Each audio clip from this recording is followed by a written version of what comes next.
आणखी एक मोठी बातमी आहे। रॅगिंग केल्याप्रकरणी तिघांचं निलंबन करण्यात आलंय। घाटी रुग्णालयातील विद्यार्थ्यांचं निलंबन झालंय।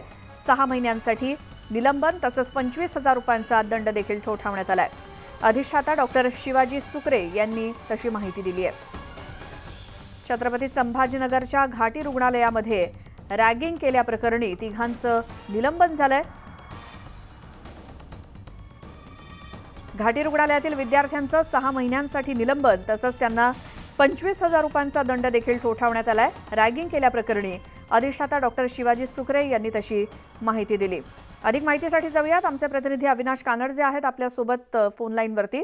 अविनाश, कधी हा रॅगिंगचा प्रकार घडला होता, कुणाकडून? आपण जर बघितलं तर कुठल्याही विद्यालयात महाविद्यालयात असेल, जे वरिष्ठ विद्यार्थी असतात, समोरचे विद्यार्थी असतात, ते नवीन आलेल्या विद्यार्थ्यांसोबत रॅगिंग करतात। हा प्रकार सर्रास चालू असतो, प्रत्येक कॉलेजमध्ये होतो, मात्र तो कमी जास्त प्रमाणात असतो।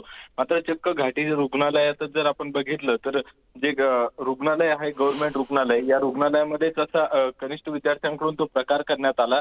रॅगिंगचा प्रकार एवढा भयंकर होता की त्या विद्यार्थ्यांना त्याचा त्रासही झाला। ज्यावेळेस ही संपूर्ण बाब अधिष्ठाताच्या लक्षात आली, त्यावेळेस त्यांनी त्याच्यावरती चौकशीचे आदेश दिले। त्यानंतर संपूर्ण जी समिती असते त्या समितीने ते संपूर्ण पुरावे शोधले आणि ज्यावेळेस त्यांच्या लक्षात आलं की या रॅगिंगचा अतिशयोक्ती झालेली आहे, त्यावेळेस या विद्यार्थ्यांना आता 6 महिन्यांसाठी निलंबित करण्यात आलेलं आहे। तर यानंतर रॅगिंग होऊ नये किंवा रॅगिंगमुळे विद्यार्थ्यांना नुकसान होऊ नये याचा देखील मोठा संदेश देण्यात आल्याचं सांगितलं जातंय। बरं अविनाश, धन्यवाद या माहितीसाठी। छत्रपती संभाजीनगरच्या घाटी रुग्णालयामध्ये काही विद्यार्थ्यांनी रॅगिंग केल्याप्रकरणी अधिष्ठाताने त्यांच्यावरती कारवाई केली आहे। 6 महिन्यांचं निलंबन आणि 25,000 रुपयांचा दंड त्यांना ठोठावण्यात आलाय।